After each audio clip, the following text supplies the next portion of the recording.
Welcome everyone back to the podcast of champions. I'm David Woods from Bruin Report Online, the UCLA site on the 24/7 Sports Network.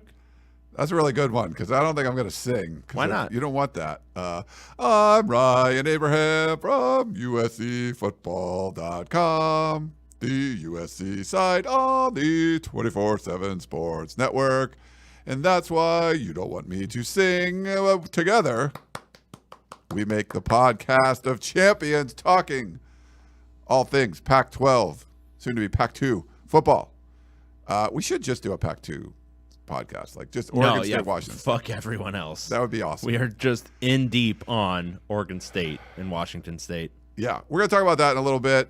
Some quarterback movement. We got to recap the two bowl games that happened over the weekend and preview the Las Vegas Bowl featuring the Utah Utes. These two Utes? Yep, the Utes are going to play this weekend. Just drive down the 15 and go to Allegiant Stadium. So there'll be a million Utah fans there for sure. They're going to play Northwestern. We'll preview that, and then we are going to do a show Christmas Day, it looks like, maybe live. So we expect all of you to leave your families and watch us live. Why are we doing that? I don't freaking know. We're just trying to do something. We're just so dedicated to this job. For the non-paying job that we do here, that we're going to do a Christmas freaking Day podcast. That'll be recapping the Las Vegas Bowl and then previewing the remaining Pac-12 bowl games, including Washington in the Sugar for the college football playoff. If you have any questions or comments, we don't have a lot of questions today. I guess we just did a show a few days ago, but Pac12podcast@gmail.com. Dave did solicit some questions on our Twitter account at Pac12podcast, so we'll do some questions from Twitter. And if you're watching live on our YouTube channel, you can put questions in the chat as well. Just put a question up there. I'll try to start. I believe your shirt color is kind of blowing out the camera right now. Is it really? Let me look at that. I mean, it is. Well, it's kind of, it's pretty. It's got reddy. like a little a glare to it almost. It's Christmassy, man. It's red. Christmas time. I'm going to. Have you gone to Candy Cane Lane? You brought your kids there, sure, in Torrance. You have one in El Segundo, I don't go to Torrance for Candy Cane Lane. I go to the one that actually had a Hallmark movie created about it. In El Segundo, baby. Murphy about this one. Not about your broke ass shit in Torrance. The Torrance one is like way bigger. Get out of here. It's way bigger and better. Get out of town. So much better. Wow. Sound off in the chat, everyone. The little, like, that's like the, no. That's... Dude, it makes crossing Center Street at a certain time of night during Christmas actually a dangerous proposition. And if you know El Segundo and you know Center Street, that's a crazy thought. Yeah. Amy says, David, you should have wore green. Didn't you guys plan? We did not. Is there any? It says, Cam says it looks orange. Quite the range of notes. Thank you, Cam. Yeah, I cannot sing. Thank you, Colt. Look at Colt. Where'd Colt say? Yeah, Colt knows what's up. Let me see Colt's thing. El Segundo, Candy Cane Lane over all the rest. All right, are you kidding me? No, that's just awful. No, it's like, it's cute. So is there a new movie about it? Like that they just did? Yeah, they did a Hallmark movie. Is that the one they were showing him in like USC gear or something? Dude, I don't know. I didn't watch the movie. Oh, you should. Well, because I had no idea. West Texas Mike says my shirt is radioactive. It does look burnt orange. I could change the lights. Oh wow, we got breaking news in the chat. What? Hold on. So we have some. Plus, you got to do this. I wonder if we should pronounce this the one and one-y or the one and only. Up to you. I'm going to go the one and one-y because I think that's funny. Wow, thank you so much. That's extremely generous. Happy holidays to you as well. He says, happy holidays, bros. Appreciate all you do. Go Bruins. And we appreciate you. That is extremely generous. Our listeners are fantastic. That's amazing. I love them. They're all great. All of you, you're fantastic. Every single one of you. And by the way, David controls the account there, so this is probably all going to him. So I haven't dumped any of it yet. Nice.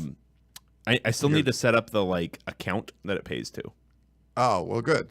So it's just it's sitting, but it will be emptied. But thank you for the super chat. That was really sweet of you. So if you're listening on our podcast, the one and only gave us a $99.99 super chat. So thank you so much.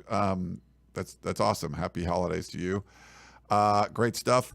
I wanted to thank our sponsor too before we jump into everything. We got more breaking news first. Oh, before we do that, hold on. A rival podcast. Wait, no way. We don't have rivals, do we? A rival we podcast. The much hated, much loathed No Truck Stops, a Pac-12 podcast. They're still around? Yeah, who knew? Really? Hey, I found a new way to advertise our podcast.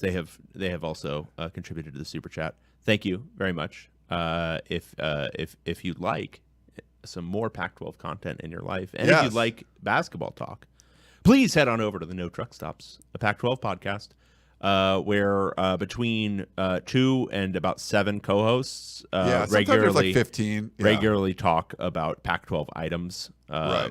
And it is an enjoyable listen. So please take a gander. No, thank you guys. They do a great job over there doing. So I think they're going to focus on. I listened to their show, and they're going to focus on the Big 12 and the Big 10. So I guess they're ignoring Cal and Stanford, and the poor Beavs and Cougs, I guess too. Wow. So yeah, and that's been their brand. There are a lot of Beavlets over there. So which is good. We all love the Beavs. We're gonna try to just do at least the plan right now is just to talk about the 12 teams that are currently in the Pac-12 and won't be when they scatter across the world. But thank you for the super chat. We do appreciate that. And I do want to thank our sponsor over at MyBookie. They've been great to us. I put my bets in for this weekend, so I broke even. I went 1-1 against the spread. David, I don't remember what your record was against the spread picking the first 2 bowl games. It's so hard to recall from Saturday. Yes. And it was so many games, It was just 2, and of course they were overlapping. Oh, right. Yeah. Well, the Cal game you didn't get right? Because I got that one wrong. That's true. But certainly the game of the team that I cover, where I should have a feel for it in some way, I should have gotten that one right? Yeah, you did not. Oh. We'll get into that. Wow. But so I broke even over at MyBookie, but it's great. But it must have just been obvious from the beginning I wasn't going to get it right. No, it looked. I was like going to send my. No, that was not the case. Oh. Maybe, yeah. Well, we'll get into all that, but it's good. But yeah, you didn't do a very good job. 0-2 for David. I went 1-1, so broke even. But been doing all my picks over at MyBookie throughout the season. I'll keep doing it through the bowl games, and then if we do any kind of off-season stuff. So make sure you check out the site every day between now and Christmas, as they're giving away boosted bets, free bets, and more. And make sure you use the promo code PAC12, so when you make your first deposit, you will get a cash bonus. Who doesn't like cash? We love cash bonuses. So Pac-12, and that will continue to be, as long as they're our sponsor, they'll continue to be our, why am I blanking on the word? Our the keyword or whatever. What promo code? The promo code. My brain just turned to like mush, like instantly. Maybe it's just thinking about how bad your picks were. Maybe that could have been it. Yeah, the promo code Pac-12 will not change. So you can bet anything, anytime, anywhere, only at MyBookie. That was a tremendous read. Thank you. And it wasn't really a read. This was more of that was just off. That was heartfelt. Yeah. I just got some notes from them and just kind of roll with it. But it's been good. Yeah, man, I really wanted to get that Cal game and go 2-0 in the first week of bowl game. Hopefully we'll get the Utah game right, this weekend and get all that. Lewis says the shirt broke my monitor. There's a lot of shirt talk. I guess I can change the lighting maybe, if that would be good. Probably not changing the shirt because I don't have another shirt here, but whatever. No. I think you should keep it exactly the way it is. It's red. It's orange. It's burnt orange. It's not burnt. I guess I'll change. I'll definitely change the lighting. You look like you are a Texas Longhorn. Oh. You look like you go to Darrell K. Royal Stadium regularly. They're going to play. That's going to be a fun one when they play Washington. Former head coach, former You look DC. like you enjoy Snow's barbecue. Ooh. I do like barbecue. I haven't had barbecue in a while. I'm trying to think of another Texas thing, but I can't. I got nothing. You look like you wear a big Breakfast hat. tacos. Oh, yeah, big hats. Yeah. Yeah. That's good stuff. Okay, so we got some news on the quarterback front. So Washington gets their quarterback. Was it Will Howard? Will Howard. Yeah. No. Will Rogers. Will Rogers. You're Will Howard. I'm not Will Howard. That's I like to think of you as Will Howard. Mississippi State. I often say, I got to co-host a podcast with Will Howard. Yeah. Yeah. So Mississippi State's quarterback is heading to Montlake. So he's going to play for the Huskies up there. The Fighting Kalins. Oregon already got a quarterback, Mm-hmm. right? Who did they get? I think it was Dylan Gabriel. Yeah, so he's like legit, right? Mm-hmm. Then they got to get another one. Mm-hmm. This guy Dante Moore. Yep. Have we with heard of an him? O, not an A. No, incorrect. Former 5-star Mm-hmm. from the Michigan area. Yeah, right? yeah. Committed to Oregon. Yeah, and now he's there. And what? Yeah. No, now he's there. In So I between- don't see anything else that needs to be said. He made it all the way to Oregon. He did. It just took a little while. Yeah. He stopped in Los Angeles to throw a whole bunch of interceptions, and then Was it a decided- workout or something? it was a workout if you were picking UCLA. Yeah. Yeah. So okay, David, you might know what's going on Is here. this I'd rather serve in heaven than be a king in hell? No? Yes. He's going there to be like a backup, which, wow, what a commentary, right? What a commentary. Would you rather be with Chip Kelly going into the Big Ten or go back up Dylan Gabriel at Oregon? Well, and I'd be willing to wager a considerable sum that he's probably making less money at Oregon as a backup than he was going to be making at UCLA. Oh. Um, John says Snows is not in Austin. So whatever. It's outside of it. Don't be a they pedant. do have breakfast tacos at like gas stations in Austin. So Yeah. that's good stuff. What was I going to say before you broke my train of thought? What's this pedantry? Dante Moore. Yes. Yeah. So I think if you watch Dante Moore this year, he played 3 pretty good games.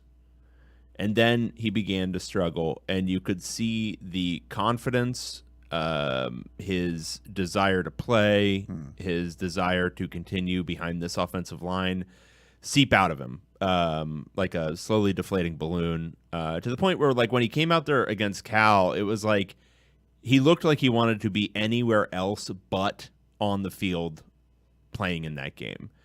It was a necessary thing for him to get out of here. Yeah. It was necessary for him in his development, for him as his, as a potential professional football player, whatever. He needed to get out of UCLA because there was something obviously not going right there. So I wish him the best. I hope he, sits behind Dylan Gabriel for a year and then he's, Takes over. ready to start. I think legitimately, I think he's going to need some time to rebuild his confidence, rebuild, kind of who he was as a player coming out of high school, because there's a lot of promise there. I think a lot of UCLA fans are extremely down on him, and with good reason from a performance angle. I mean, he was throwing pick sixes left and right, but I think a huge amount of it wasn't put in a position to succeed, was playing behind a very bad offensive line, was given a whole host of plays that nobody in this quarterback room was going to run correctly, and I think it just snowballed for him.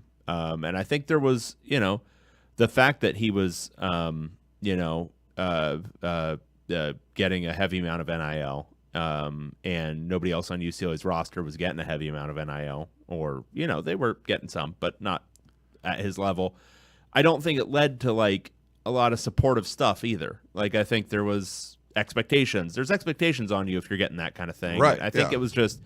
it was a bad setup for the kid. And, you can be one of those personal responsibility people where it's like, well, he should have thought of that, or, whatever. I don't have much sympathy for him, and that's fine. But from my angle, I think, get a change of scenery, play behind a really successful quarterback in a really good offensive system for a year, and then see what you're able to do as a redshirt sophomore in 2025. If he can compete for the starting job then, that'd be awesome. And I think it'd be very cool to see him have some success after kind of what he was dealing with this year. Yeah, so 2 big quarterback pickups for Oregon. Maybe the quarterback of the future and the quarterback of 2024 going to the Big Ten. USC lost a 5-star quarterback, Malachi Nelson, from here, Los Alamitos. He's into the transfer portal. Didn't really see much of him or anything of him, so curious to see where he ends up. But Yeah, they got Miller Moss going, and Jake Jensen, former walk-on, is their backup quarterback right now. So these quarterback rooms can get a little, slight, I guess, when these guys transfer out. So we'll see. And USC hasn't picked up a quarterback yet. We still don't know Cam Ward. We still don't know DJU. I think they both visited Florida State last week. So there's still some quarterback news in the Pac-12. But those are anything else you've heard quarterback-wise? No, it's Will Howard to USC. But other than that, potential, yeah. Yeah, I mean, we'll see if USC flubs that like they're flubbing everything else, except for potentially picking up UCLA transfers. No, I think that's about it at this point. I don't anticipate UCLA getting any quarterbacks in the portal. You don't think so? I don't think they're going to get any starting level quarterbacks in the portal. Before we get into the recaps of the games, Chip Kelly did have a plan for college football. Who sort of went off, and not sure it would work. I mean, I think it'd be a good idea for a lot of stuff, but like equal revenue sharing, like people aren't going to go for that. But do you want to kind of go over what he said? So what Chip said, he gave a little 2-minute soliloquy about this during the Friday press conference before the game, basically saying what they should do in college football is separate football for the Power 5 and the Group of 5 from the rest of the sports. So basically keep everyone in their regular conferences, but have football be essentially like a separate, more or less professional league attached to the schools, where the Power 5 would be in one league, the Group of 5 would be in one. You play according to regional divisions, but you play, 7 games against your division. Then you play a couple of cross rivalries. Then you play some of the G5 teams in your region. But you do equal revenue share, one TV contract, basically making a mini NFL. I think it's one solution. I think it's painfully stupid. I think there's a lot of problems with making things a mini NFL. From an organizational standpoint, I think you can do it within the old confines and old structures of the old conferences. His idea about one TV contract, though, makes a ton of sense. I think to steal a little bit from his idea, I think you need a czar. You need somebody who's in charge of the whole thing and is in charge of only football. I just don't know about essentially making it because he was talking about like having a West and East and all this other stuff. And it's like, well, yeah, okay, but why not just do what we've been doing with a Pac-12, with a Big Ten? Like, you can still maintain the old conference structure while making football independent. Like, you don't need to make an entirely new structure for this thing. So that was my take on it. I think he was talking about essentially making a mini NFL, but doing revenue sharing and all that kind of stuff, that makes sense. Yeah, I think that would be the hardest thing to sort of implement, antitrust or whatever. I mean, there would be all kinds of stuff that would be kind of like, oh, everyone makes the same. But they do need some sort of czar. I think you need to separate football. Like, I think there's some fundamentals there that would need to happen. But we have these little fiefdoms everywhere. And do you think the SEC wants to give up what they have, or the Big Ten wants to give up what they have? Well, this is the point he was making that I think was this is the kind of the underlying point, which is I think a very good one, which is they do a lot of cutting off their nose to spite their face, and the SEC continuing to just scoop up as much money as they can, the Big Ten continuing to scoop up as much money as they can, and this is what we've been saying on this show for 2 years. It's going to lead to the destabilization of this entire enterprise. Like, you're going to end up with, instead of having 130 teams still participating in what we would call major college football, you're going to have 30 teams participating in major college football. And then eventually you're going to have that even go into tiers where it's 10 teams competing in major college football and 20 teams who take some losses every year. The reason the NFL works the way it does is because there is parity. Like, you have a salary cap, you have a draft. All of these things are designed to create relative equality between the 32 teams or whatever the hell. And that's also why you have, they balance the schedules and all those different things. There's no good way to do that with the number of teams in college football. There's no good way to create a salary cap because of the way they do revenue, because of all this other stuff. Yeah. So you can try to apply all of those things to the college football system, or you can say we're not going to try to be an NFL system. But none of that works if everyone is a purely selfish actor. If that continues, you're going to end up with Alabama, Georgia, Ohio State, Michigan, Florida, a couple others playing one sport, and then everyone else playing a different sport. And it'll just be these hierarchies that, and that's not to say it isn't already, but it'll be increasingly so and increasingly essentially just a competition between 8 to 10 teams every year. Yep. You know we need the money. Listen, we're not just doing this for money. We're doing it for a shitload of money. So that's why we are today. I changed the lighting a little bit. I don't know if it makes the shirt worse or better. I don't remember what this drop is. I want to play this real quick. Oh. Yeah, this not something I'm going to tweet. Not some breaking. Oh, okay, that's my breaking news. That was the breaking news. The other prediction I did put up, I couldn't figure out how to put up like a quick clip, but that was so good. I could. You know what? Why don't I add that to the soundboard? We could do that. That's a good one. Yeah. So David, I'll grab that and. Very high on Heisman Trophy winner, Jaden Daniels. Yes, you like. Shit. Let me pull it up here real quick. Here, you talk for a second. This is great radio. Well, you talk for a second. What do you want me to talk about? You didn't set me up in any way to talk about anything. You want me to preview a clip that we're gonna play, and it's gonna be 28 seconds? You're not going to. I'm going to just do it right now. You could talk about I don't know, like what you did today, or. I woke up. I made my kid a lunch. I took one of them to school. So yeah, if you did get a weird feed, like something on your feed, this was it. Any thoughts on Jaden Daniels going to LSU? If I were him, I would have either found a comp, which means probably go within the Pac-12, or drop down a level. Heck, if he goes there and kicks butt, it looked pretty good for the Pac-12. Like, oh yeah, he wasn't that great in the Pac-12, but he's coming to LSU and kicking some ass. So I don't know. Can I just say something? Sure. Because I like to make bold predictions. Yeah. There is absolutely zero chance he starts a game. Wow. So I nailed it. No, I nailed it. I was like, it'll make the Pac-12 look good. He dropped down a level to the SEC. I nailed that.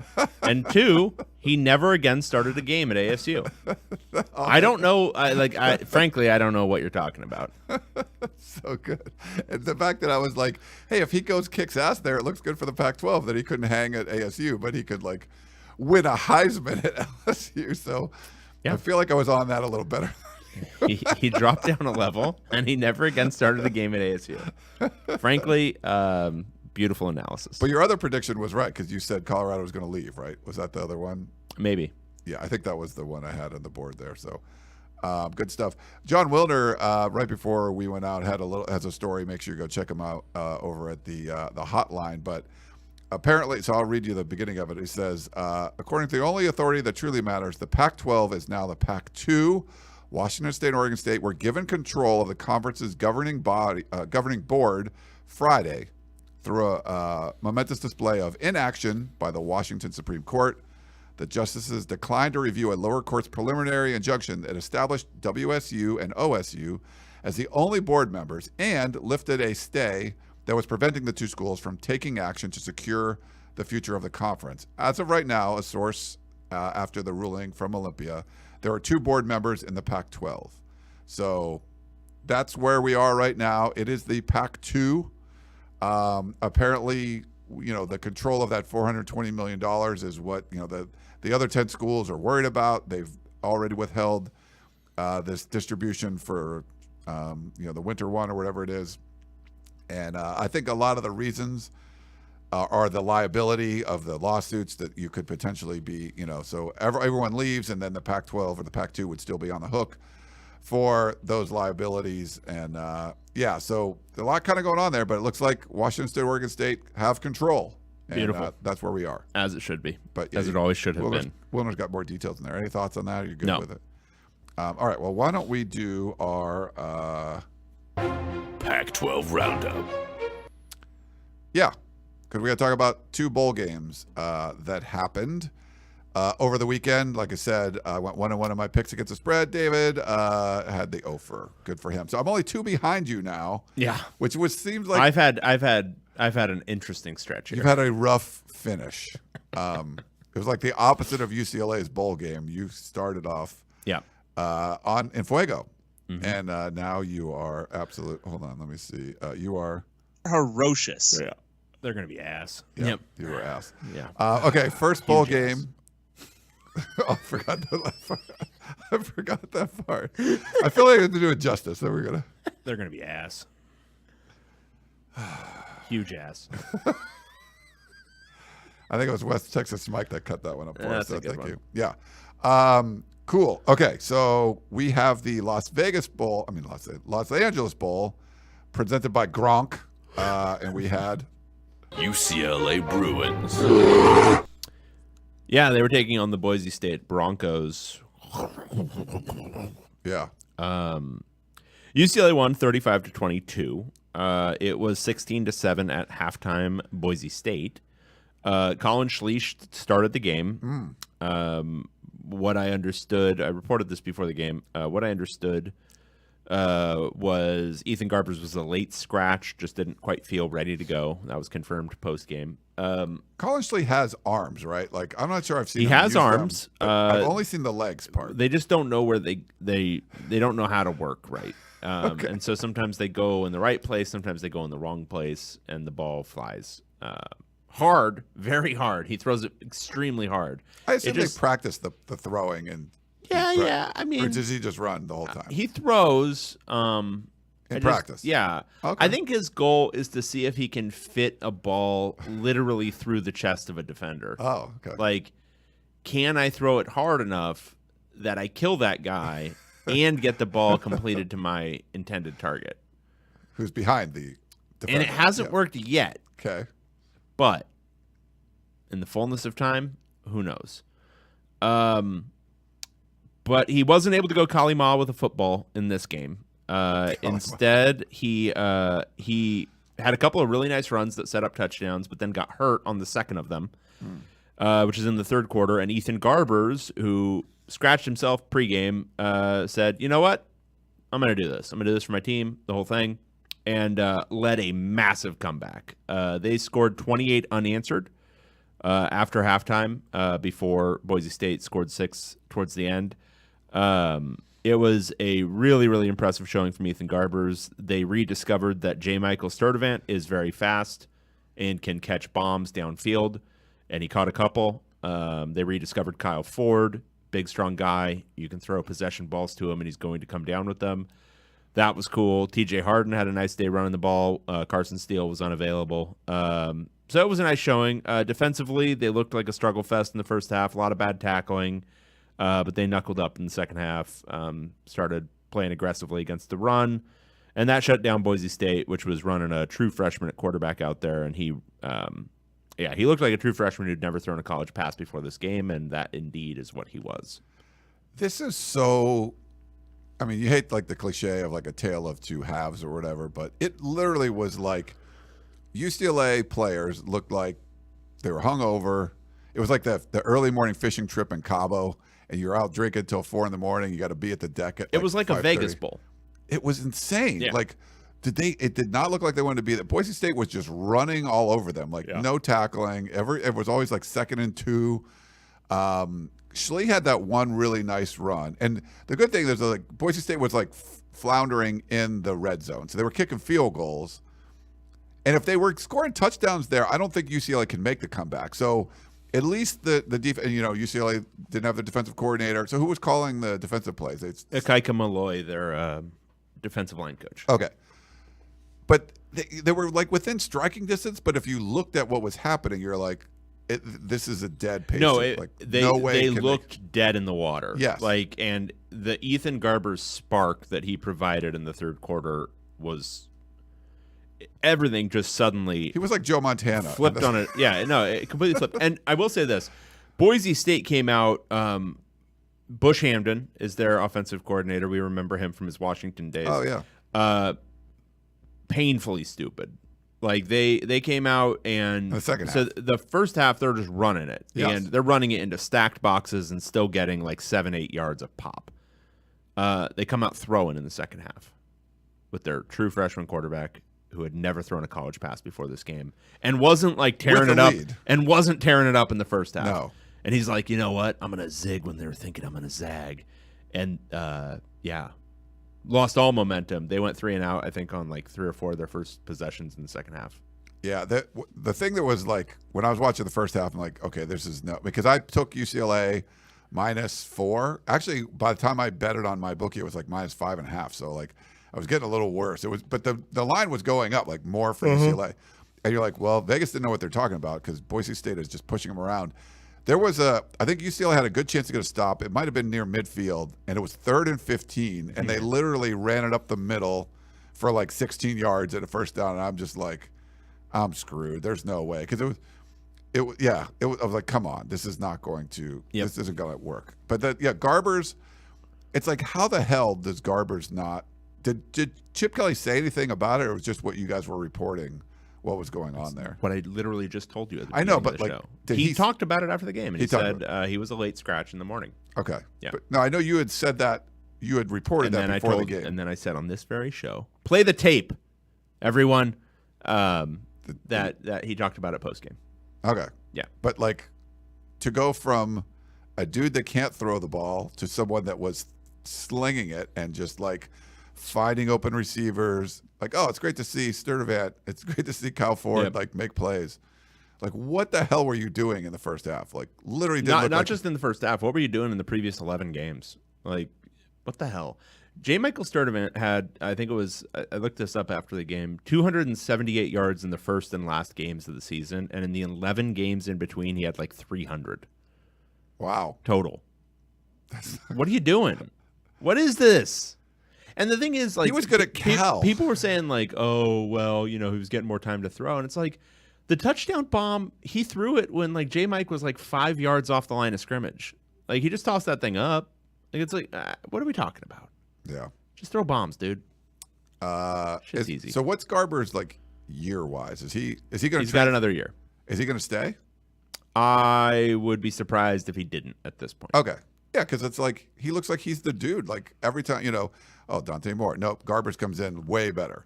He wasn't the dude at the beginning of the year. He played in that first game, and Dante Moore outplayed him, and that's why Dante Moore started the next 3 games. Yeah.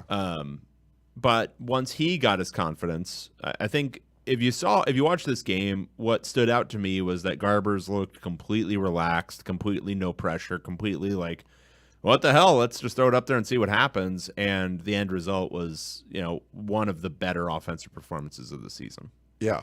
And especially if you don't think you're going to play. Yeah. Like you probably didn't do all the pregame routine stuff. You might have ate like an extra couple of cookies before. You're not feeling all that just like weight on your shoulders. It's like, oh, okay, I got to come in and we're struggling, so what the hell? Maybe I can provide a spark. And that's the attitude if you're that kind of guy, that's the attitude you got to have every game. Insane.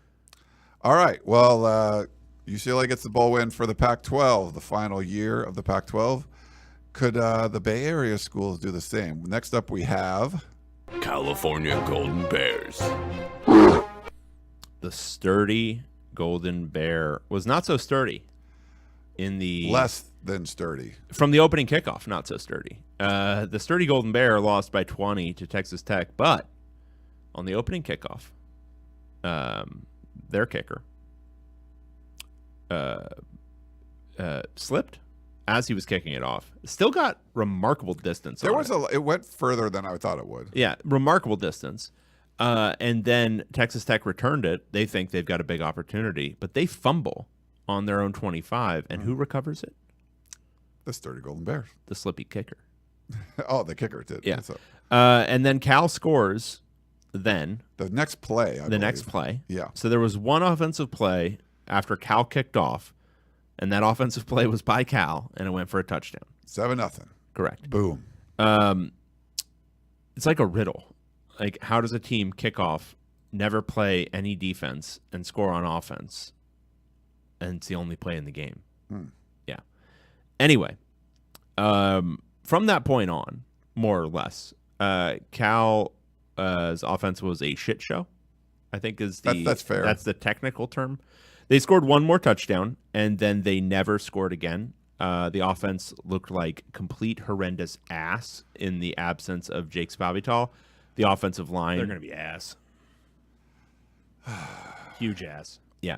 Their offensive line was horrible. Horrible.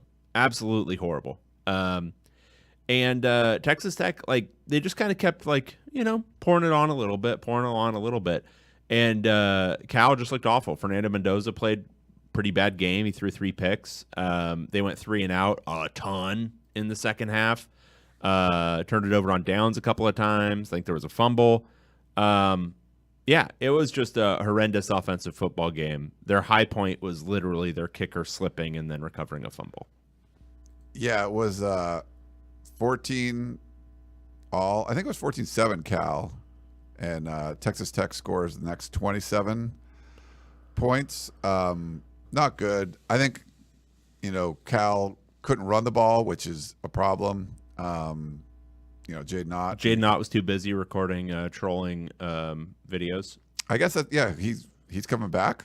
He's coming back. Yeah. There were UCLA fans like looking to get Jaden Ott. Was that a big? I think USC fans were. That was so last year, buddy. Oh, so last year. Okay. Yeah. Back when there was hope. There's no hope now. There's no hope. Well, they just won the game. 8 wins, man. It's pretty impressive. Won the bowl game.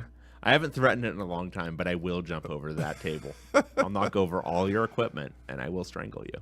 I mean, the adjustments to make in that second half, amazing. Like, yeah, lock that guy up as a contract, not in jail. I would say, yeah, the blocking and tackling part was a problem. I mean, Cal's defense has been kind of crappy, but I think they couldn't really do much against Texas Tech's offensive line. They couldn't really open up holes and protect, Mendoza. It just, it was promising in the beginning, and then it just was absolute crap. So, yeah, the Mendoza line was not very good. Did you like that? Yeah.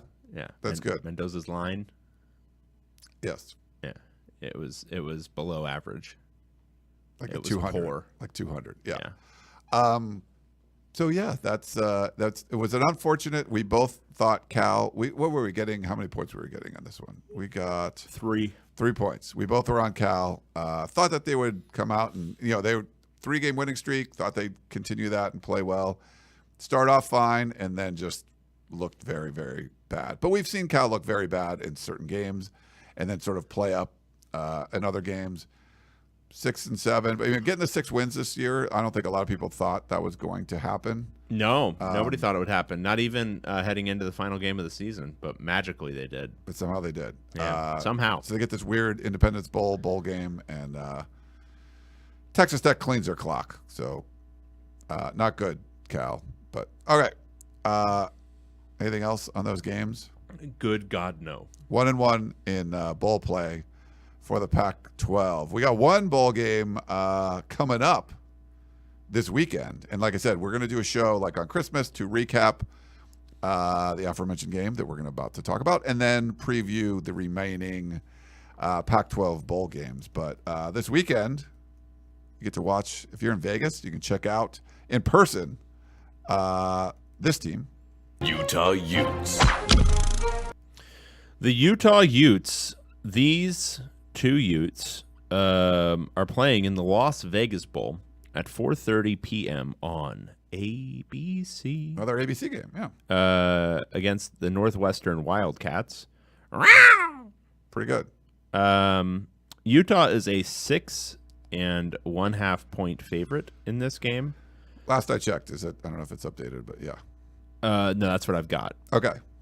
Do we know who is going to start at quarterback for Utah in this game? Is it going to be the Luke Batari show?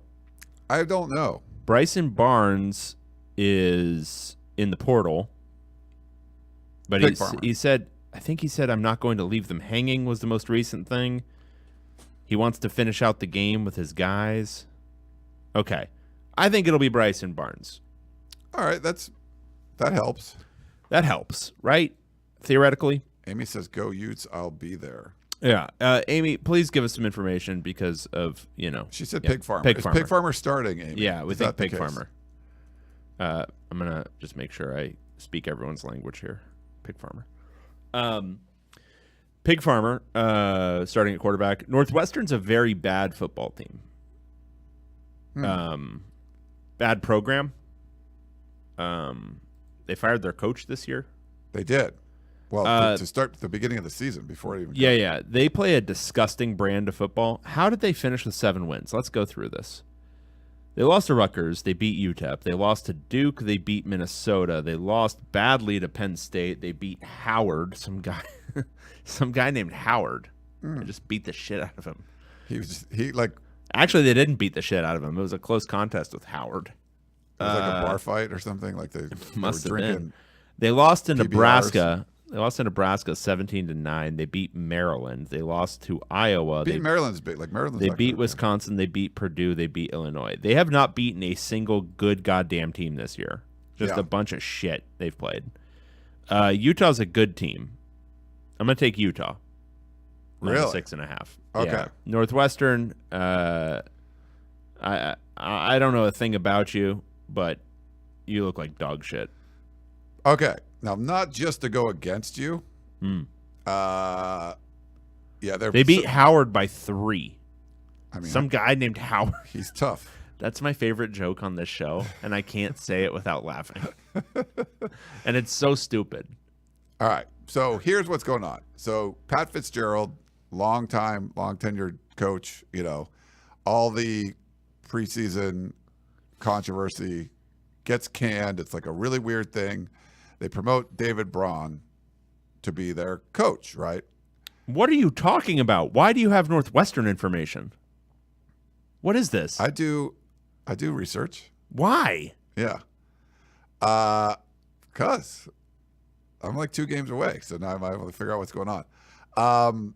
So David Braun, so he gets this job. Okay, you have this beloved coach. Like, imagine Chip Kelly being fired preseason, where everyone loves them. Everyone just all these. It was the biggest. The big boosters were behind him. All this stuff gone. He takes over a literal dumpster fire, like the worst offseason you could possibly have. Northwestern had it. And somehow this dude gets them to 7 wins and they go to a bowl game. He was the Big Ten Coach of the Year. Did you know that, David? No. Yeah, he was. They gave him the permanent job in November. They won their last 3 games. Oh, Jesus Christ. They're in Fuego right now. Okay, maybe not in Fuego, but they are rallying around this dude. Everyone, you got teams, especially middling teams, a lot of dudes leave, portal-wise. They have 4 guys leaving, and only one of them was a contributor, like one of their best offensive linemen. But outside of that, people are sticking around. They're going to be fired up for this one. A lot of, yes, Utah's close. You can drive down the 15. But LA's close too. You got a lot of Northwestern grads live in LA because it's all the theater and the entertainment world people. They're living here. I was at the 1995 Rose Bowl, David. Keyshawn Johnson, Northwestern. They had a lot of dudes there, a lot of people there. They're gonna be fired up for this one. No one expected this team to go to a bowl. Worst offseason ever. Big Ten Coach of the Year. I'm getting 6.5 points, and Utah looked like a bolt, when we don't know what the roster's going to look like going to a bowl game because all these guys are leaving. That was Utah all year. Now it's like another order of magnitude worse. Pig Farmer or whatever, he's in the portal. He's going to be playing. Give me the Wildcats in this one. Jesus Christ. 6.5 points? Come on. I'm in. Did you like that? God damn. That was some We have to analysis. talk so much Big Ten West next year. God damn. When you're playing. He literally was the Big Ten Coach of the Year. So I don't know. Who the hell knows? Because it's bowl games. It's crazy. But I'm going to just take the points in this one because, they've actually been playing pretty well. And Utah, in the games they play, they didn't have enough dudes. Like, how are they going to have guys for the bowl game? I don't know. A lot of dudes left. So, dude, that felt like getting hit in the head with a 2x4. Listening to you talk about Northwestern football. We're going to do that a lot. There's going to be so much discussion of Minnesota football, of Iowa football, of Indiana football, of Illinois football. So good. Mark had a funny comment. He said, Ryan remembers going to the Rose Bowl. Yeah. I remember going to that one. I was a fan of that one. That was before, that predated USCFootball.com. Mm-hmm. But that was a crazy Rose Bowl. Keyshawn went bananas. It was a lot of fun. What's your favorite UCLA Rose Bowl win that you've been to? Like, I know it's probably hard to pick. They've had a lot of wins in the Rose Bowl. The granddaddy of them all. I enjoyed the Cal game in 2005. UCLA Cal in the Rose Bowl. It was a nice game. I enjoyed it. Maurice Drew. Was that Aaron Rodgers and Marshawn Lynch? No, that was, if I remember correctly, that was Joe Booyah Ayub. If I remember correctly. 2005? I think it was Booyah. Anyway. Yeah, and if you guys didn't get the joke, that was because we were doing a segment, an off-season segment. We're like, which Pac-12 teams would you like to see play in the Big Ten? And I said, you know what, it'd be cool to see like Washington and Ohio State. I think it was Washington, Ohio State. I'm like, yeah, that'd be a great matchup. And like not remembering that I was at the game that Washington just played against Ohio State in the Rose Bowl, like, you know, a couple months before. That would be that joke. Okay. Well, why don't we take a quick break and we'll come back and answer some of your questions. So back in a minute.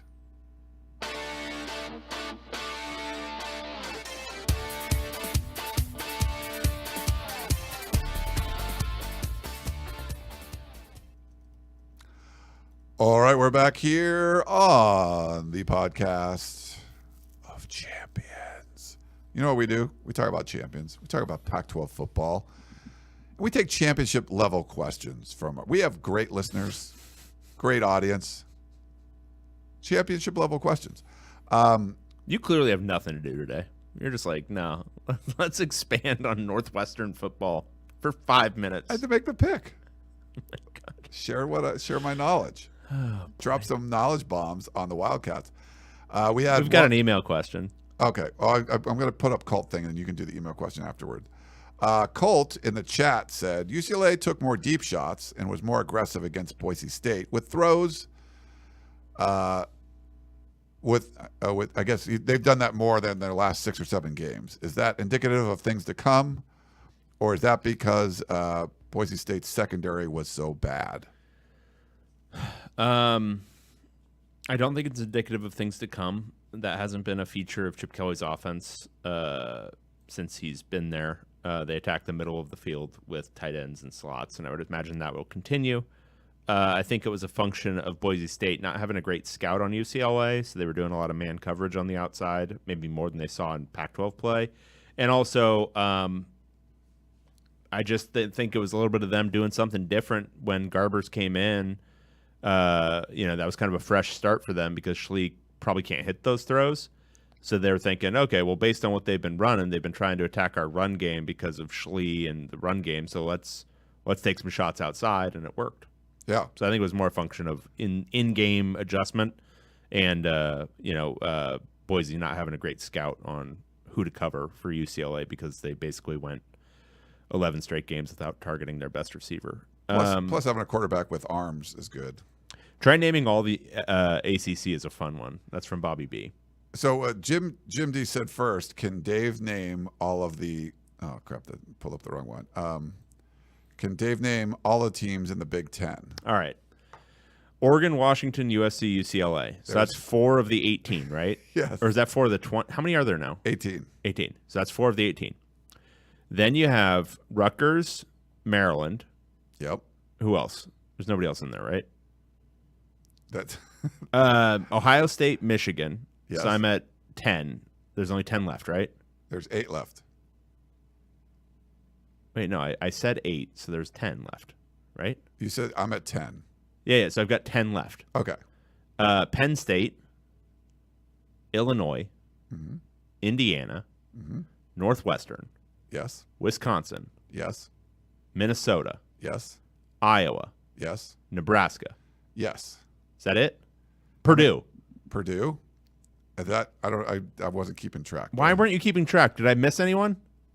I don't know. Ask the chat. Damn it. I thought you were looking at a list or something while I was going. No, I wasn't. You were just going on. I could do it for the ACC. All right, you do it for the ACC. I think you got just about everybody there. You got Wisconsin. Michigan State. Michigan State. Okay. Yeah, Michigan. All right, perfect. And now he wants to say try naming all the ACC. Let me pull up the ACC. No, you can't. Oh, you want me to do it? Okay. All right, you pull it up. This is going to be a lot harder for me, by the way. Okay, let's see. All right, so there are 1, 2, 3, 4, 5, 6, 7, 8, 9, 10, 11, 12, 14 in there. Jesus. Yeah. Who? Boston College. 1. North Carolina. 2. NC State. 3. Duke. 4. Wake Forest. 5. Clemson. 6. Florida State. 7. Miami. 8. Georgia Tech. 9. There's another Tech. Virginia Tech. Virginia. 10. 11. I just gave you 2. Yeah, you did, baby. Peering deeply into the abyss right now. USC's playing one of these teams. Who are they playing? What bowl game are they in again? Holiday. They're playing. Wasn't it NC State? No. Who the fuck are they playing? Louisville. Louisville. Yeah. God, that's 12. Who else is in that league? Okay, Syracuse. Oh, God. Did you get Pittsburgh? No. Okay, Syracuse, Pittsburgh. God damn. It's the old Big East. It's still fucking with me Get to some this Big day. East ones, yeah. We also got a super chat. Let me pull that up. This is Bobby. Bobby B. What's the exchange rate these days?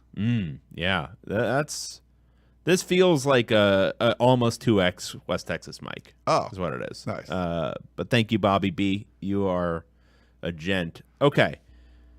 All right. What was the email? We're going to get to the email question now. Okay. All right.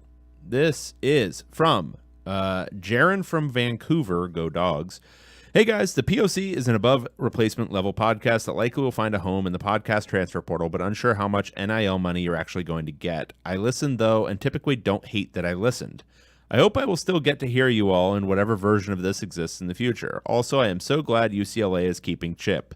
Dude is really building something there, and I'm glad he is getting adequate time to really lay a foundation. I think UCLA will be a team on the rise after a few more years. Okay. Jake fucking Browning is playing really well now in the NFL. His arm has gone from noodle to pretty decent rifle. While your takes on him and ongoing jokes were not devoid of truth, I love seeing him do what he is doing. Hearing Dave's take on Jaden Daniels got me thinking, who else have you all been so dead wrong on? Jaron from Vancouver. Wow, yeah, the Jake Browning renaissance in the NFL has been something to behold. There were still some. I mean, there's still Jake. I've watched some of that. Yeah, I there's mean, it's still some still Jake Browning moments. Yes. Like, it's not like he's just lighting it up. You know? I think a lot of didn't he have like a shoulder injury or something like midway through his Washington career that Maybe Washington was fans it, are yeah. always like nah, and we were like no. Oh, we forgot West Virginia. Jim Troy put that in there. No, they're in Big 12, dude. Oh yeah. Good Duh. God. Well, why did he say West Virginia? Yeah. West Virginia. Oh my God. Mountain Mama. Texas Mike there's a video of you. Did you see this? No. In the response? Oh my God, you got to look at this video. In the in the tweet. Oh. There's a video of me saying what? It's not really a view, but it's kind of a Oh, I saw that. Yeah. Got it. Okay. All right. Well, yeah, the Jake Browning renaissance has been very cool. But all right, should we get to the Twitter questions now? Yeah, who were really wrong about? Oh, all of everything we've ever said. Yeah, I think it's fair. I mean, there's lots of guys that we were high on who turned out to be dog shit. Josh Rosen in the NFL. Oh yeah. But I don't know. I mean, you listen to us talk for, I don't know, an hour each week, and I would say in that hour, there's probably 2 or 3 things at least where we are violently and disgustingly wrong on. Right? Yeah. I mean, but to be fair, like if you talk for, it's usually closer to 2 than 1. You talk for that long. I'm always amazed we're still speaking English at the end. Sometimes I'm just like, my brain turns to Well, mush. think about this in your life, person out there. How often are you engaging in conversation with a person? Like just not recorded, not on video, but how often are you engaging in conversation with a person for like an hour? Yeah. Yeah. Yeah. And then having people chime in. Yeah, as we're going. with like, oh, you said this wrong, or oh, that's not English, or oh, yeah. You try it, buddy. Yeah.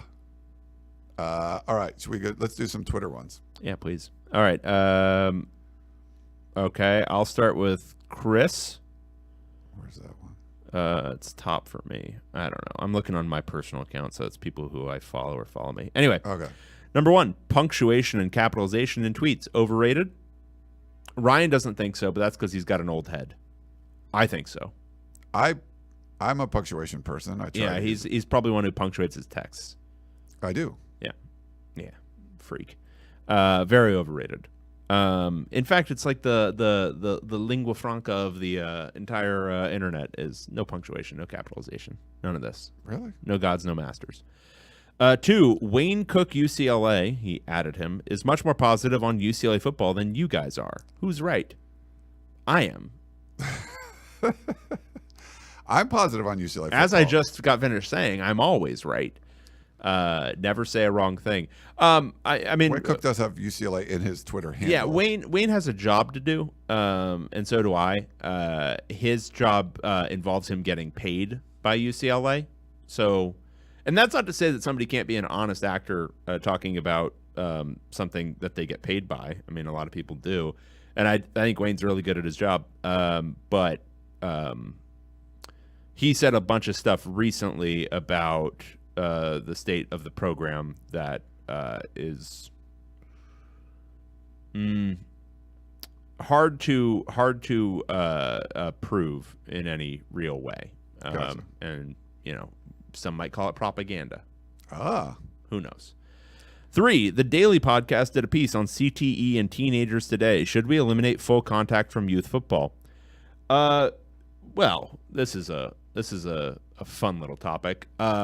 If we want to get out of our little headspace right now, we should eliminate football altogether from the youth on up. Now, that would be bad for our business. But no, it's modern day gladiator combat. It's not good. We should all become much, much, much, much, much bigger basketball fans. But it's a sport that people enjoy, and people still consent to play it. But if you think too hard about it for any length of time, you become disgusted by the entire endeavor. Wow. So don't do it. Aren't there like more concussions in like soccer and stuff? Like, so should you eliminate soccer too? We both don't like soccer, so I guess. Yeah, go for it, buddy. That's fine. Eliminate headers. My livelihood doesn't, rely on soccer. So. Yeah. Nice. Yeah. Okay.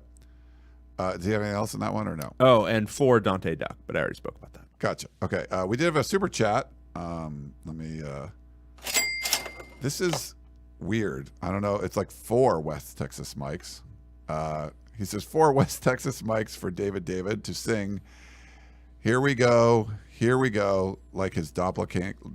Hang on, I gotta. Can you play it? Can you play the sound? I don't think I can play the sound through this. I would have to like download it or something. Hang on, let me. So find that's the video video he shared. I gotta turn my volume up. So give me a second. 4 West Texas mics for David. No, God, I don't want that going. You got the. Here we go. You are really bad at this. Hang on. Thank you for the.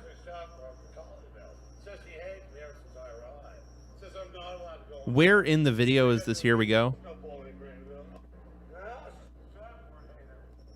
I don't know. This is great. I don't even know how. It's 1 minute and 15 seconds. I'm not listening we to can't that live do that. on air. Sorry, West Texas Mike. Come on. Thank you for the. Yeah, we can't listen to videos while we're like. No. Yeah. Here we go. Here we go. I didn't listen to it, so that's the best I can do. Nice, but it's like some guy like in his underwear walking down the street in socks, drinking a clear liquid that is probably Not. I don't know if it's clear, but yeah, Probably alcohol. it's probably alcohol.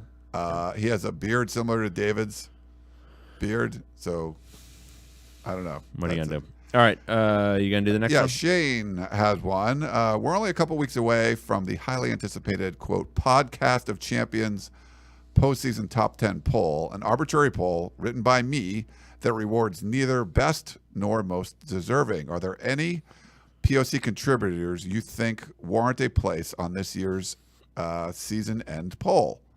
I think it would only be fair to have West Texas Mike in there. Yeah, because he became a currency that we based everything on, our praise on. Gotta have Perk. Perk was the voicemailer. Our constant voicemailer. In absentia, I think you still have to have Hithliday. Really? He hasn't emailed in so long. It's been a while. It's heartbreaking. We've had some, like, Jim Choi is like, so we have some chat, like,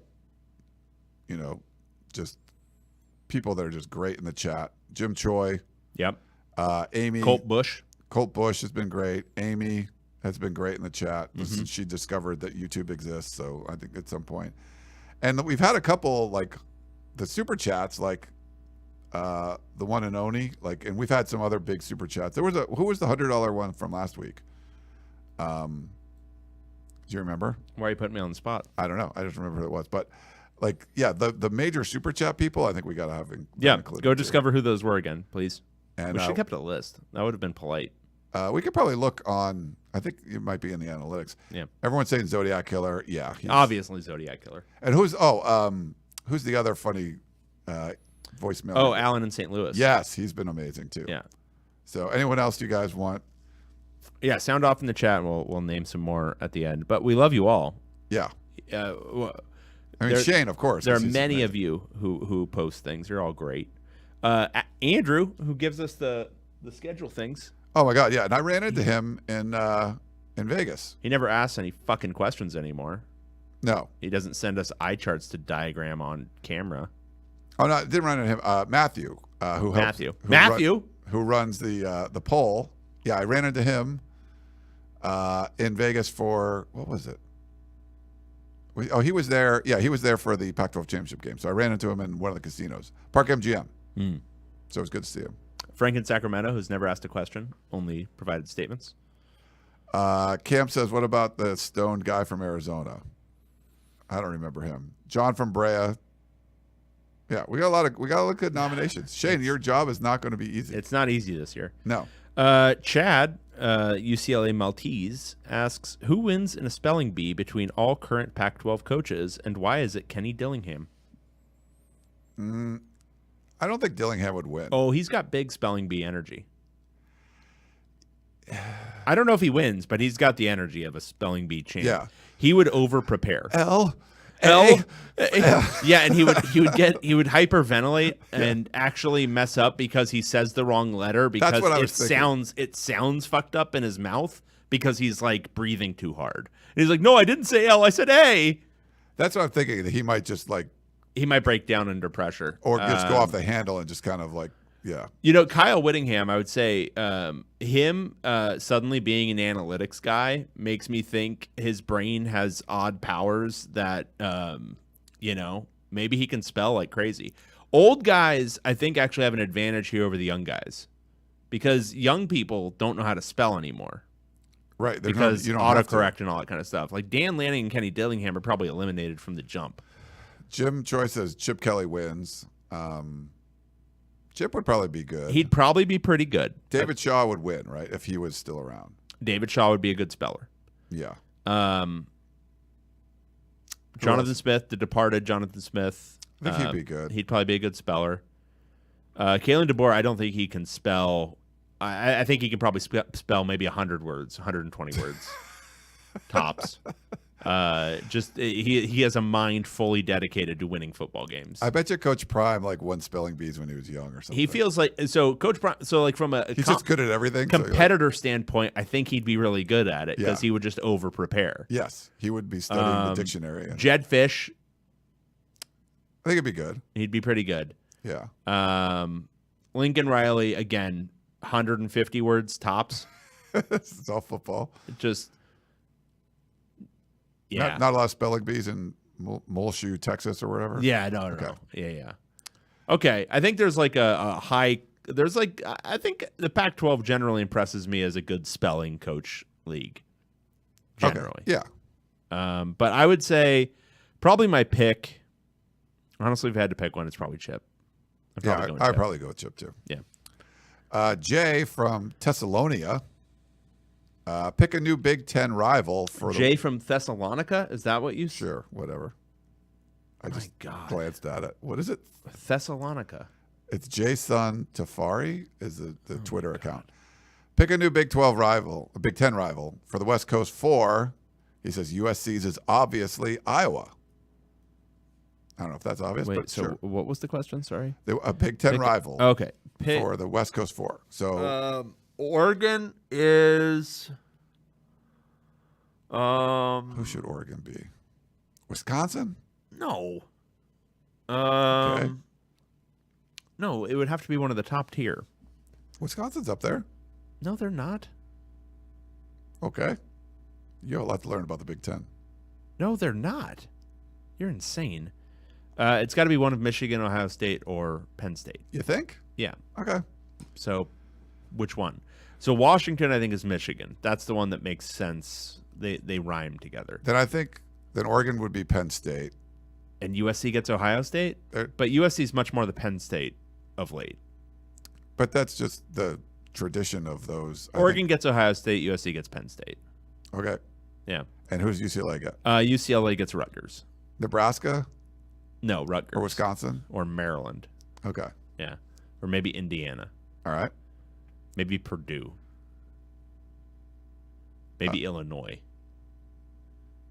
Maybe Northwestern. Okay.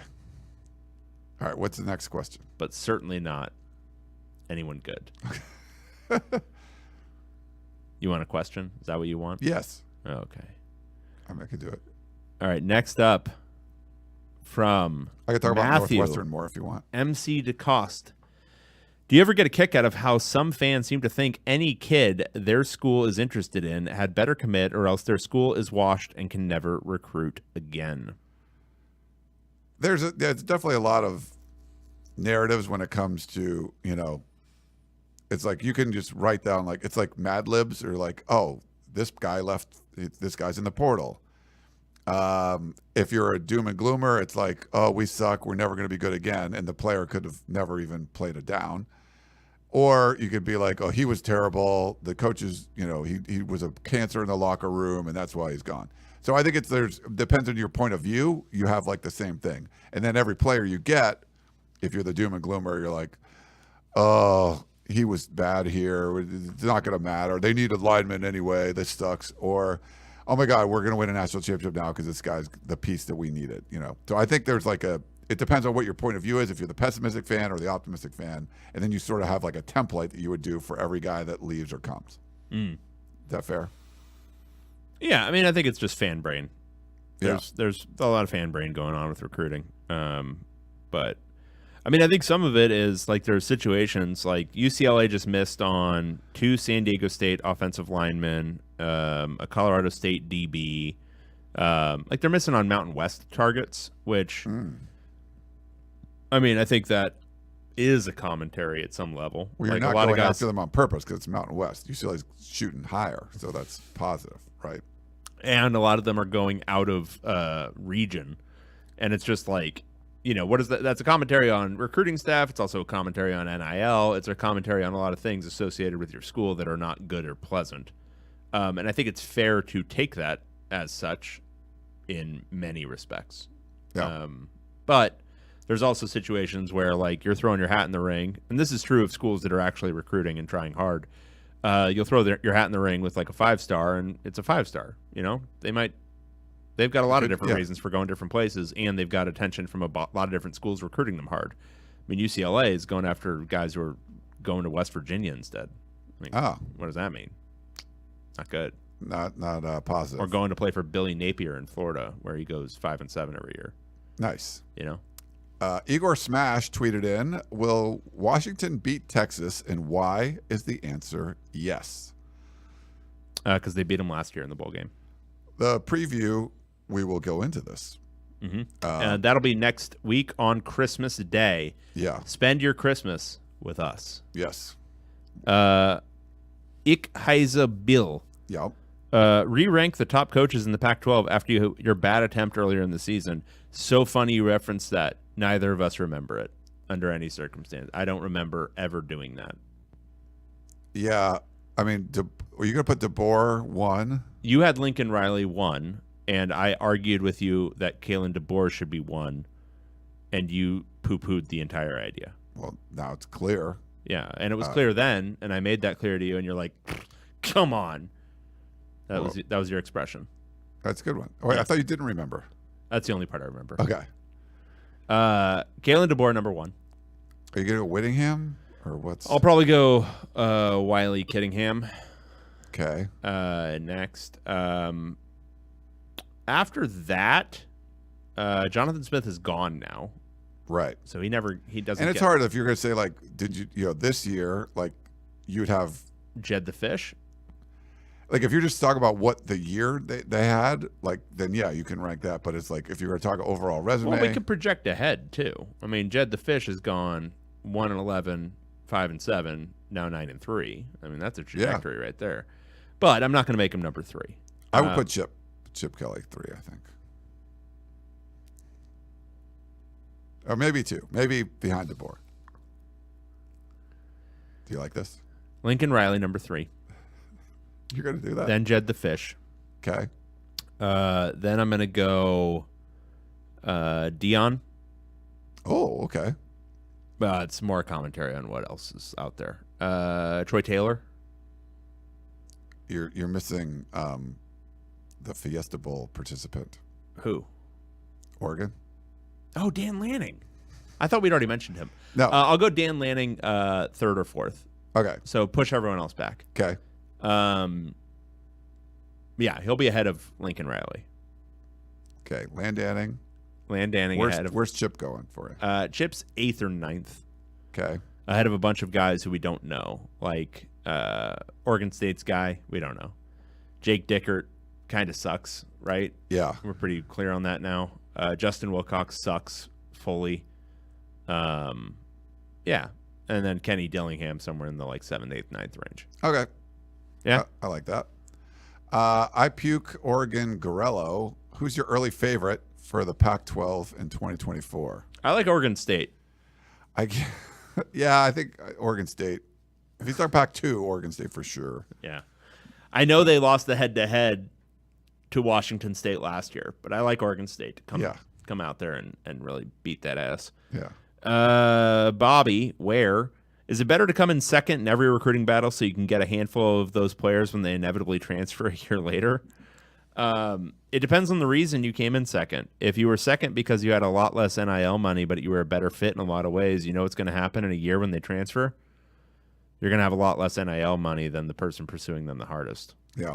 I think there is some value in recruiting guys hard that you don't think you're going to get. And by recruiting them hard in that situation, I mean like calling them frequently and maintaining a relationship because of the transfer portal now, especially California kids for the UCLA and USC staffs who are going out of region. Maintaining contact with them throughout the recruiting process, even if they're fully committed to like Florida or some shit from like June on, is a good idea, because then when they inevitably get recruited over by Georgia kids or whatever, they have a built-in relationship where you've been kind to them and nurtured them throughout that process, and then they can come and transfer back.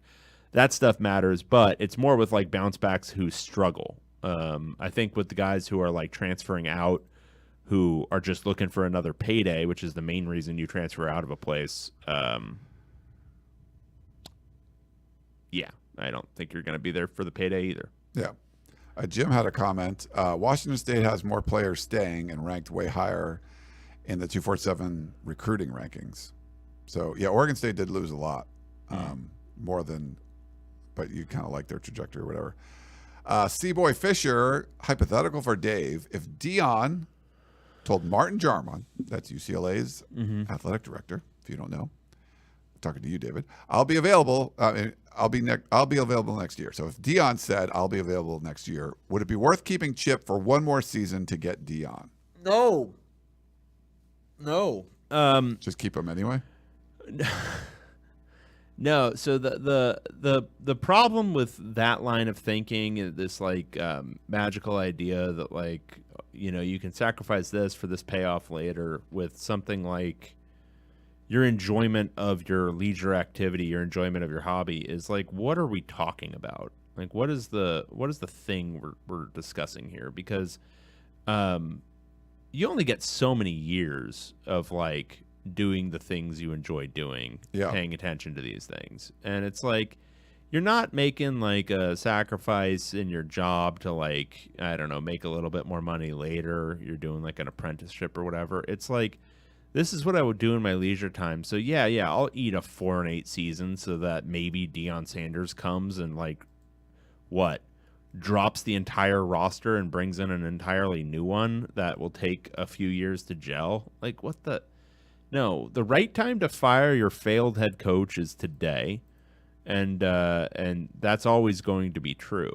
With UCLA coach like Chip, who's not failed, you don't want to fire him today. Well, I will jump across this desk, but like I guess my point is with Chip Kelly, like the right time to fire him is always today. Like the right time to fire him is in March. The right time to fire him is in April. The right time to fire him is like literally coming off the field of a spring practice. I know it feels ridiculous, but that's just fundamentally true. There isn't a timing question. It's if your coach has failed, if they are dead in the water, if their recruiting apparatus is just completely defunct, if they aren't getting donations, if they aren't getting NIL support, if fans aren't coming to games, the right time to fire them is always right now, whenever you have the thought. Like whenever like you have that moment of clarity where you've been sundowning for a while, but suddenly you pop into consciousness, and that's what UCLA is. It's a sundowning athletic department. When you pop clarity, when you pop lucid for just a second, that's the right time, right then. Doesn't matter when it is. And that's the part that I think you can get all this like magical thinking about, we could do, it's just not the right time because there isn't the right coach available. And it's like, there are 90 coaches out there who could energize the UCLA fan base and generate a little bit more NIL. Like it's not the right time, always right now. That's my soliloquy. All right. We had a chat question from Amy. Do you like the dates of the portal? If not, when are the better dates for the portal to be open? There's problems because guys want to be in their new place for January. Yeah. And some schools are going to be more stringent with that, and some schools are going to be more lenient. Like you can start a few weeks later into the semester or quarter, and some schools aren't. So I think the reality is it's something that everyone's going to have to deal with if they're going to have a portal window at this point. And that's just, kind of the way the cookie crumbles. I think it would, they could always create just this understanding that you have to stick with your team and you cannot enter the portal until after the school year. It just unfairly penalizes guys who want to get a jump start on their next stop, and it's harder to get playing time if you're only there for summer camp and summer workouts. A lot of times, if you get that leg up in spring, it's important. But this isn't. I guess the thing is, it's not like a thing that's unsolvable. Like you could also move the spring practice schedules for a lot of these teams. Like you could do some things to work around the players rather than constantly working around the coaching schedules. You can change up the recruiting calendar. There's a lot of different things you can do to make it possible to do both. Because the unfortunate reality is I think a lot of these kids would like to stick with their teams. It's just not feasible. Like they have to do visits. They have to go check out other schools. And so they're like, I'd like to participate in the bowl, but I can't. I cannot do it.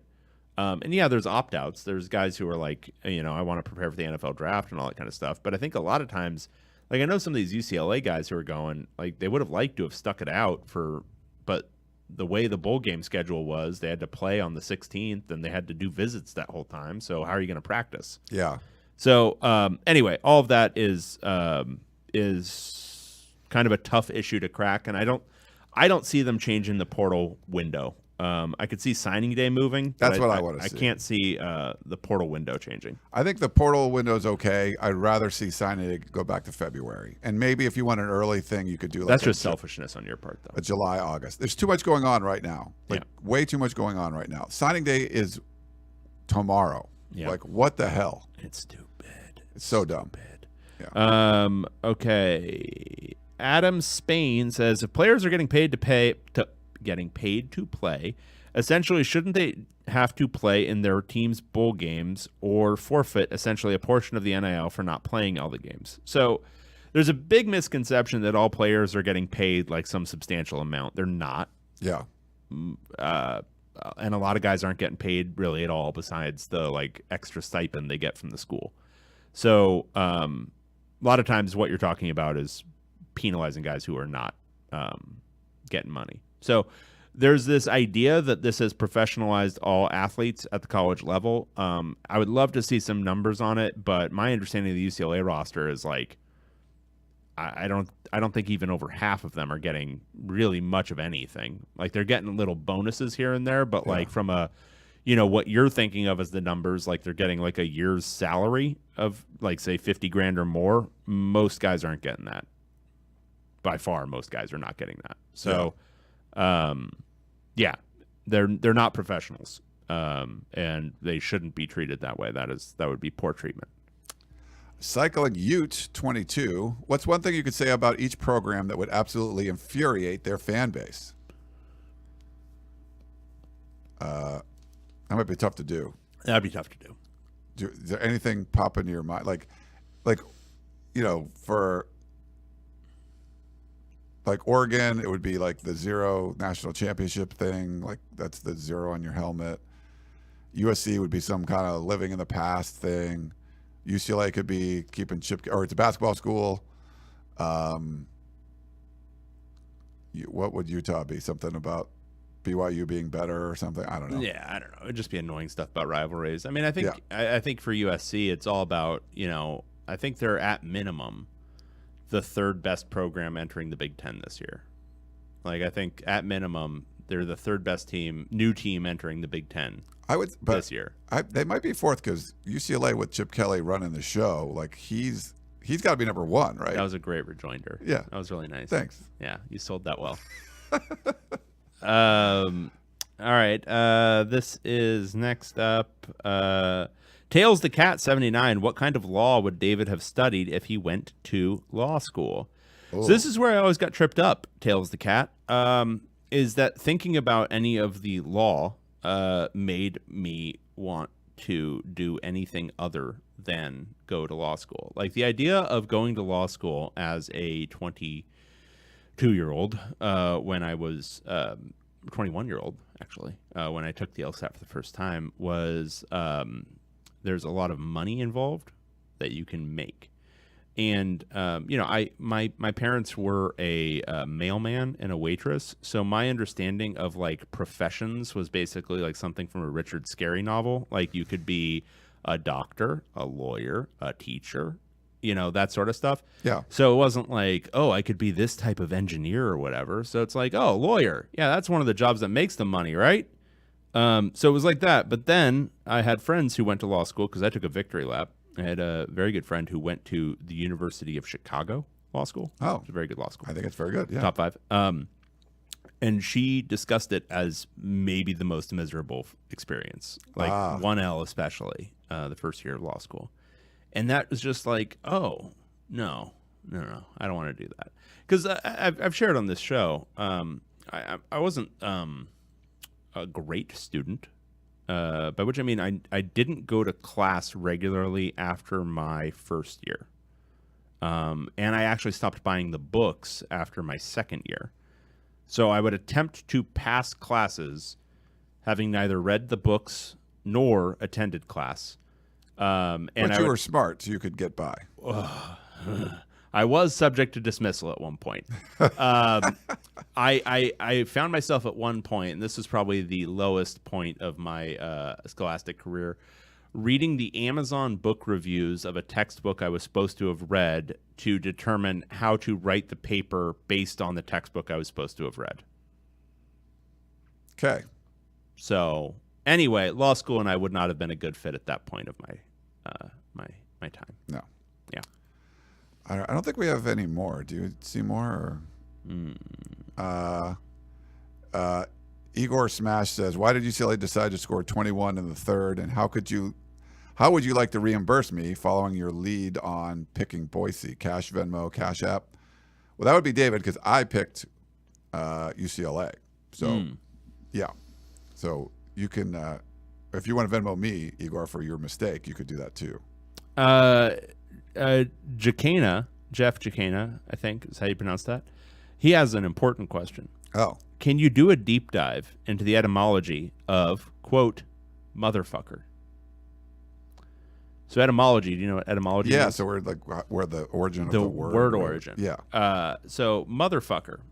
I think it's very specific. Is it really? Well, I think it's like descriptive. Like yeah. what? I mean, it's referring to somebody as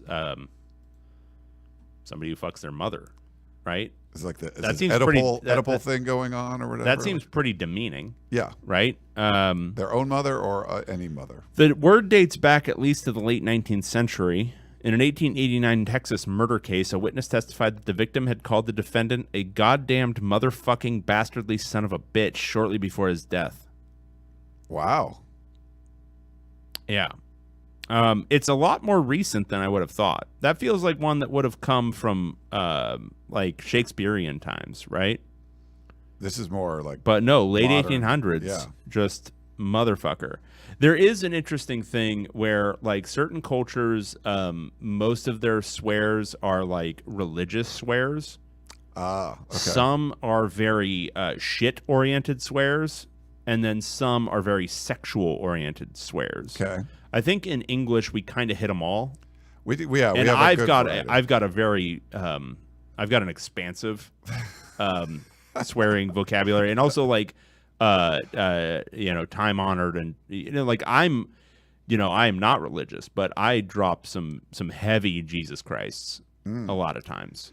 Yeah, because there's the whole like take the Lord's name in vain part, so it's the religious. But it's not in vain. I'm taking it with all of its power and needed energy, right? I'm doing it with purpose, But the religious, it's funny that you mentioned that because like the religious part of it, but there's also like anything to do with shit. So something like what's the worst, okay, you defecate. We're going to compare you to actions of whatever, your butt. I often think calling somebody a piece of shit is actually one of the worst things you can say about somebody.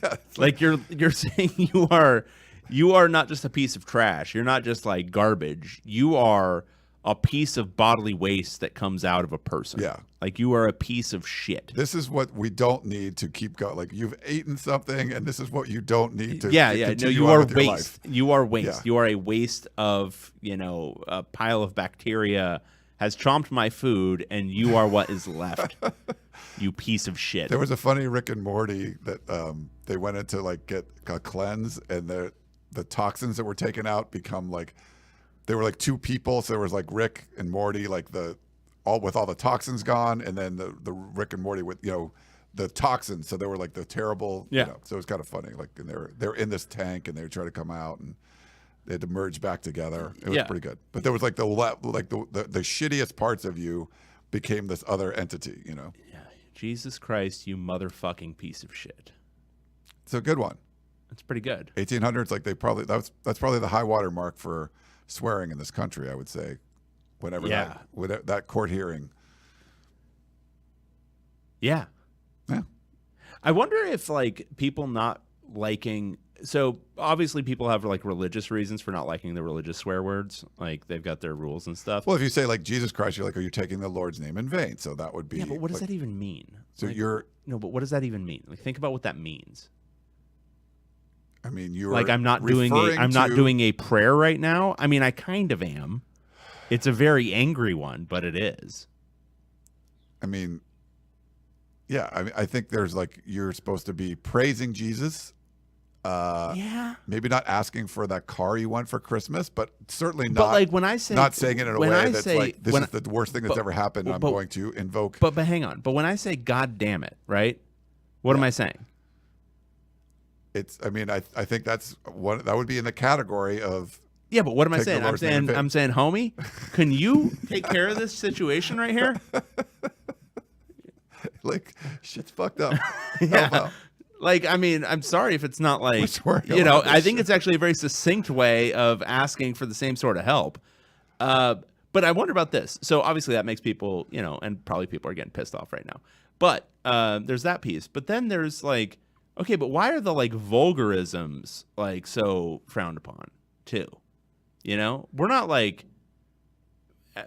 if I called you like a poopy headed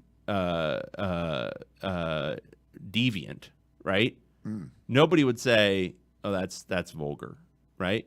But if I call you a motherfucking piece of shit, that's vulgar. That's Why? vulgar. But I'm saying the same thing. And it's less personal. Like, what if it was more descriptive? Like, what if I think if I you, called you a poopy-headed deviant, people would think that was funny. Yeah.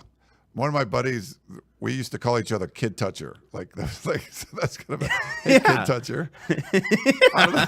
It's like, Yeah, and think about what you're saying. right. Like, that's terrible. Like, Yeah, right. you're calling him a pedophile. Yeah.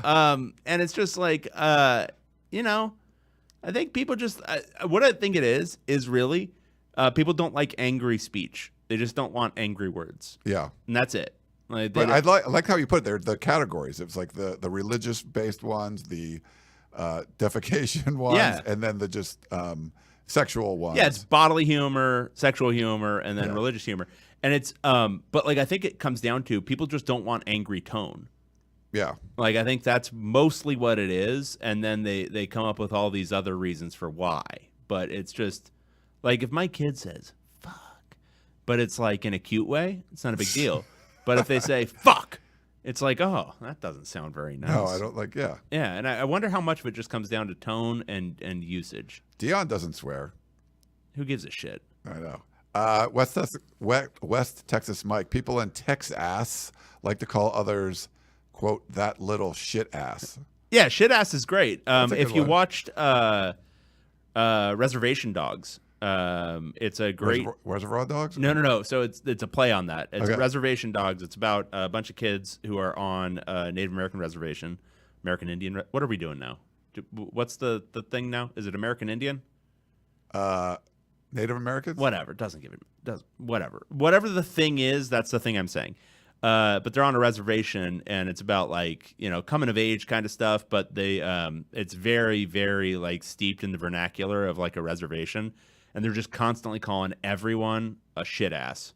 And sometimes it's said very affectionately. Sometimes it's said, you know, angrily.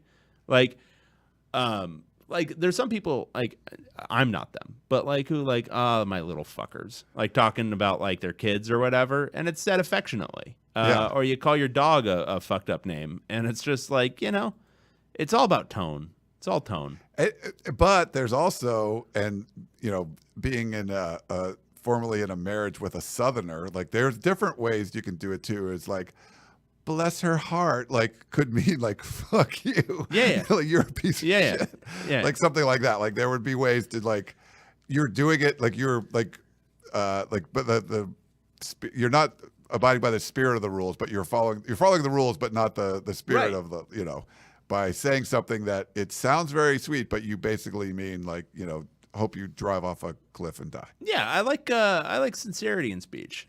You know, you motherfucking piece of shit. As opposed to Fuck you. bless your heart. You know, that always kind of that. Yeah. This anyway, is off the rails. yeah, it's a little bit off the rails. We've said a lot of words. There's one I won't. Did you see Phobo Jangles? Like I'm not going to put that up there. But like there's one. No. Yeah, isn't that football Jesus? Isn't that what it says? Sure, whatever. Yeah. That's a no word. That's not a good one. There's a few that are not good ones. Like there's also like slurs, which I think that one borders on a slur. And so yeah, you want to avoid slurs. Yes. But like I don't know who I'm slurring by calling somebody a motherfucker, right? Right. I mean, I guess I know who I'm slurring, people The Oedipal fuck complex their people. moms. Yeah. But I don't really care about slurring them. That's fine, right? Stop doing that. Like the kid toucher one is like Yeah. you're slurring. Kid toucher's a little fucked up. Amy seemed to have a problem with that one. She didn't like that one. Yeah. And then she went like, yeah. Yeah. Yeah. And then you just like, it becomes short and like, hey, toucher, like what's up? We were playing golf the other day. He went to Harvard too. Like this guy's like, yeah. I don't know how it even started. No, that stuff always happens. Yeah. I mean, we've been doing this for like 20 something years. We're like, hey, toucher. Where does that come from? I don't know. Oh, fun.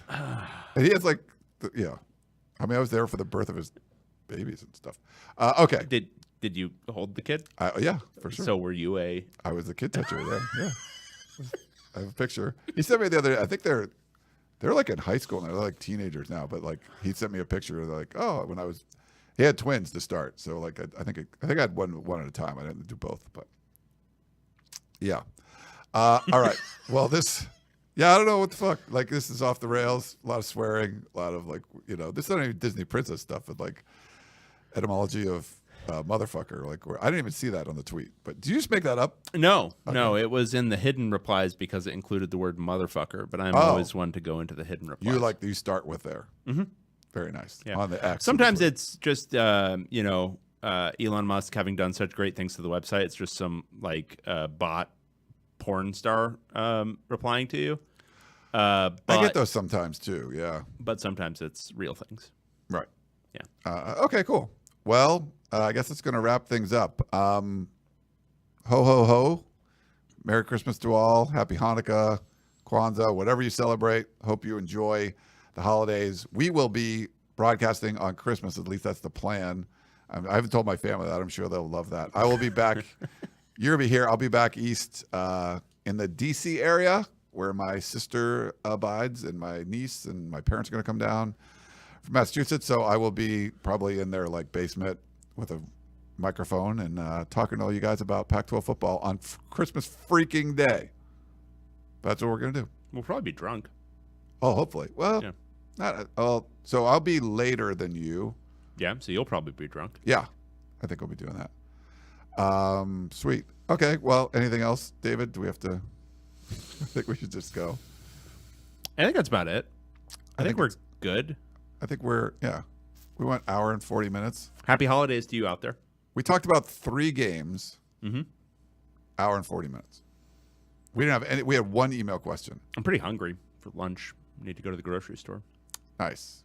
I gotta record a little video. And I'm meeting an old coworker for lunch. Look at you. Yeah, back in my engineering days. I still talk to some of those engineers, Do you keep in touch with your high school friends? Some, yeah.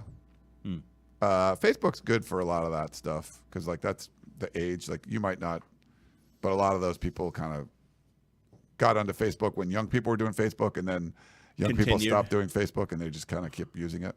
Yeah. Yeah. So, but I have like a few like close friends that we'll chat with, but it's harder too. Like if I don't go back to Massachusetts for Christmas, then I don't usually see, I won't really see them. Right. So I won't see them this year, but I'll go, like my parents are getting older. So I'll try to go back, during the summer or something, go, hang out for the weekend or whatever. That makes sense. Yeah. Do you keep in track? I mean, you live in the same town, so. I keep in touch. One of my very good friends is from high school, and then I speak to basically no one else from high school. Did you go to any reunions? No. I went to like one. There was and this is a failure, I think, of our former ASB president. I'm not going to name names, but I could. Go ahead. Class president. And was that the class president? I think it was the class president. Joe, it's your fault. There was a 20-year that was supposed to happen this year because it's been 20 years since I graduated high school. Wow. Yeah. But they didn't do one, and then it was last minute, like planned by like somebody else, and it was in El Segundo, and I didn't. You didn't go? I didn't go. No. And I looked at pictures afterwards, and it appeared that 9 people went. Oh yeah. Our graduating class had 250. Dang. Yeah. So not a great rate. No, Not a high percentage. I went to one, but it's always they would always have it on Thanksgiving weekend, and I was always working, so it was hard to. But I went to one. I think my 25th or something I went to. But. Yeah, I don't know. Maybe they're gonna have to do like a 21st or something because they dropped the ball pretty bad this year. Like a COVID one, but not COVID. Yeah. Yeah. All right. Well. Oh, you wanted to be done with the show? Well, we're never like, who the hell knows? Like, why are we just doing this? And people are, have everyone left the chat? Hopefully they've stuck around. There's 63 people still watching. Really? Yeah. I'm sorry for every one of your souls. Yeah. But no, thank you. We appreciate that. Thanks Up to for all 65 now. Thanks for all the super chats. That's awesome. We love it. And love all the listeners have been the best. We definitely wouldn't be doing this as a labor of love if it wasn't for the great listeners.